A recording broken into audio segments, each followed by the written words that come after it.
he that does good to another does good also to himself, meaning thinking, saying, and doing good to the others or to another in particular also means thinking, saying, and doing good to oneself. And that means when we do good to the others, then in doing so, we also do good to ourselves in one way or another, although the results are not always visible, although we may not always approve of this idea, acknowledge this concept, or pay attention very much to what we think, say, do to ourselves as well as to the others. But this process is real either in good or bad or counterproductive ways, and therefore we should and we must always try to do something that's always good, healthy, productive for the another, for the other in general, because that is already and always in our advantage and benefit to our character, integrity, morality. And if we're able to do this thing, if we're able to do good always for the others, then that is only going to lead to our own development, progress, learning, evolution, improvement, betterment of our character, and also the refinement of our qualities, mindsets, virtues, actions, moralities all the time. And that is going to provide us with a stronger, more powerful sense of virtue, understanding, kindness, compassion, sovereignty, and distinction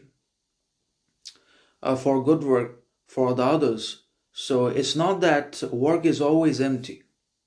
Work has meaning, significance, content about itself that often goes unnoticed and unrecognized by most of us because we're ultimately, because of modern education and system and teachings consumed and possessed with and over ourselves.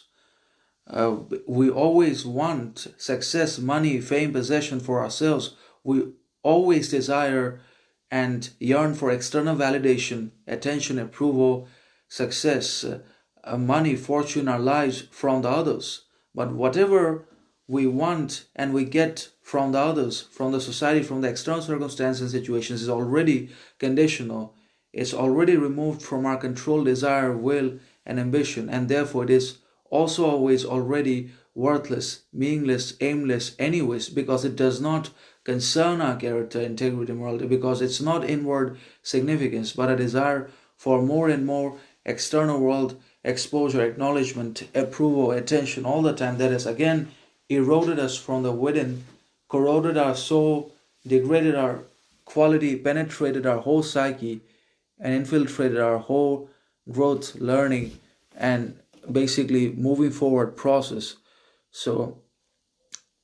we can say all we want, we can achieve a whole lot of knowledge, possession, fame in our lives.